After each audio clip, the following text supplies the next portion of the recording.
10 محرم کے دن ہر ایک امام حسین کے قدموں پہ قربان ہو رہا تھا، اور یہ منظر دیکھنے کے لیے تمام عالمین کی فرشتے کربلا کے میدان تک آ پہنچے۔ کبھی امام حسین سے زمین مخاطب ہو کے کہتی ہے کہ اے ہمارے آقا، ہمیں حکم دیں، ہم ابھی پھٹ جائیں اور اس پورے لشکر کو فنار کر دیں۔ تو کبھی آسمان چیخ کے کہتا ہے اے میرے حسین، ہمیں حکم دیں۔ تو کبھی زعفر جن مختلف جنات کے ساتھ دست ادب کو جوڑ کے کہتا ہے اے میرے مولا، مجھے حکم دیں کہ اس فوج یزید کو فنار کر دوں۔ امام حسین تمام انبیاء، اولیاء، فرشتوں اور جنات سے کہتے ہیں یہ صبر کا امتحان ہے، میرا اللہ میرا صبر آزمانا چاہتا ہے، اور میرے خون سے ہی اسلام کو زندگی ملے گی، کیونکہ میرے شہید ہونے کے بعد رہتی دنیا تک کسی بھی یزید کی یہ مجال نہ ہوگی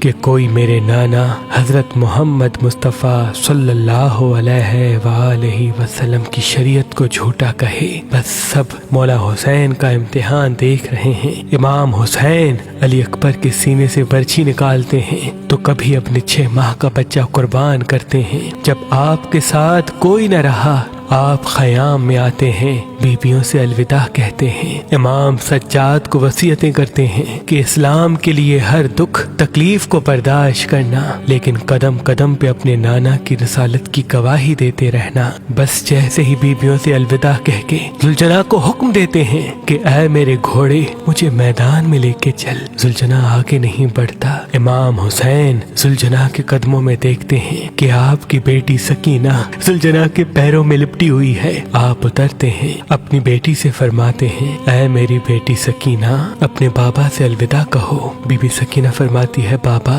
صبح سے لے کے اب تک جو میدان میں گیا وہ واپس نہیں آیا۔ امام حسین فرماتے ہیں اے میری بچی، ہمارے خون سے تمہارے نانا کا دین بچے گا، صبر کرو۔ آپ یتیمی کا پرسہ دیتے ہیں اور میدان میں آ کے باواز بلند فرماتے ہیں اے لوگو، میں رسول اللہ کا نواسا حسین ہوں، فاطمہ کا بیٹا، علی کا لال، میں وہ ہوں جس کے لیے اللہ کے رسول بار بار فرماتے تھے کہ حسین منی وانا من الحسین، میرا خون رسول اللہ کا خون ہے، میرا گوشت رسول اللہ کا گوشت ہے۔ کیوں مجھے قتل کرنا چاہتے ہو؟ کیا میں نے شریعت میں کوئی ترامیم کی ہے؟ کسی انسان کا حق غصب کیا ہے؟ کیوں میرے بچوں کو مارا ہے؟ کیوں 3 دن سے ہمیں پیاسا رکھا ہے؟ فوج یزید ایک آواز میں کہتی ہے کہ ہم سب تجھے تیرے بابا علی کے بغض میں قتل کرنا چاہتے ہیں۔ پھر آپ فرماتے ہیں آج جو اسلام کا پرچم تم ہاتھوں پہ بلند کر کے کھڑے ہو، یہ پرچم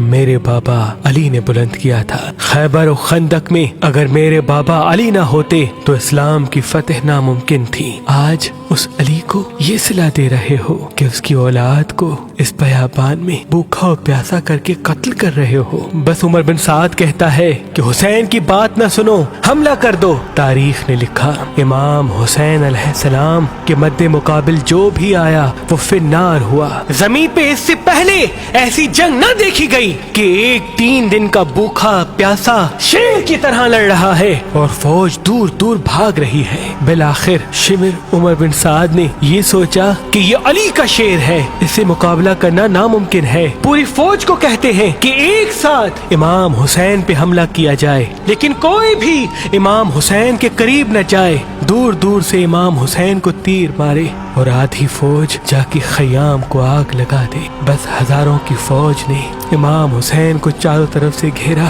اور دور دور بھاگتے ہوئے امام حسین کو تیر مارتی رہی، نیزے مارتی رہی، اور کچھ امام حسین کے قیام کو جلاتے ہیں۔ امام حسین کبھی خیموں کی طرف جاتے ہیں، کبھی سپاہیوں کی طرف آتے ہیں۔ بس اتنے میں آواز غائب آتی ہے اے حسین، تیرا اللہ تجھ سے راضی ہوا۔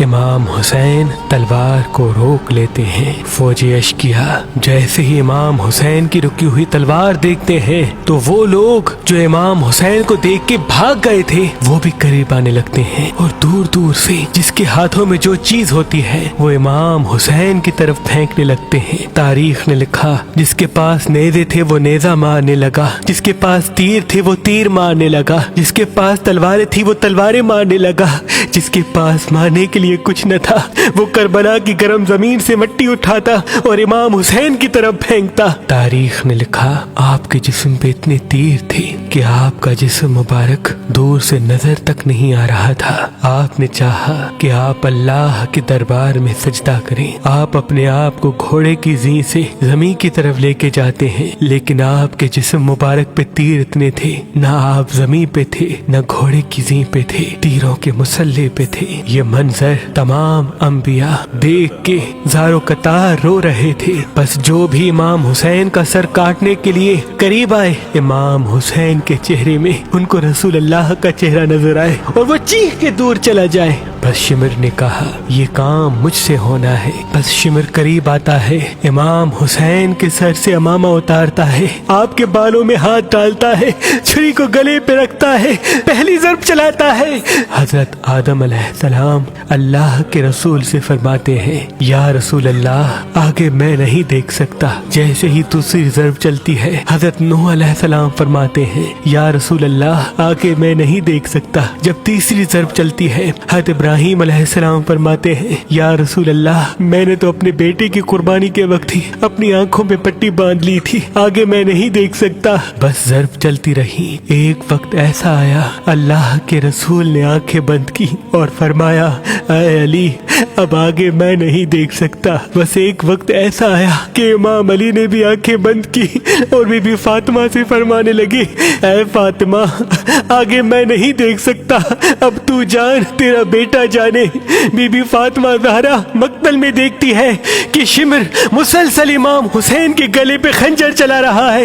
آپ قریب آتی ہے، دونوں ہاتھ امام حسین کی گردن پہ رکھتی ہیں اور فرماتی ہے اے شمر نہ مار، میرے بچے کو نہ مار، میں نے چکیاں پیس کے اس کو پالا ہے، یہ تیرے رسول کا نواسا ہے۔ لیکن افسوس شمر مسلسل امام حسین کے گلے کو کاٹتا رہا۔ شمر دیکھے امام حسین کے مسلسل لب ہل رہے ہیں، سوچا کہ شاید حسین ہمیں بد دعا دے رہے ہوں گے۔ قریب آ کے جب سنتے ہیں تو امام حسین فرما رہے تھے اے اللہ میرے بچوں کی قربانی قبول کرنا، میرے عزیز و اقارب کی قربانی قبول کرنا۔ تیرا شکر ہے کہ تو نے اپنے محبوب کے اس نواسے حسین کو اس عظیم امتحان کے لیے چنا، میری قربانی قبول کرنا۔ تو عظیم ہے، تو اعلیٰ ہے، اگر میری 70 جانیں بھی ہوتی تو وہ بھی میں تیرے نام پہ تیرے اسلام پہ قربان کرتا۔ سلام ہو آل محمد پر، سلام ہو رسول اللہ کے خاندان پر، جنہوں نے ہر تکلیف کو برداشت کر کے قیامت تک اسلام کو زندہ کر دیا، قیامت تک اسلام کو زندہ کر دیا۔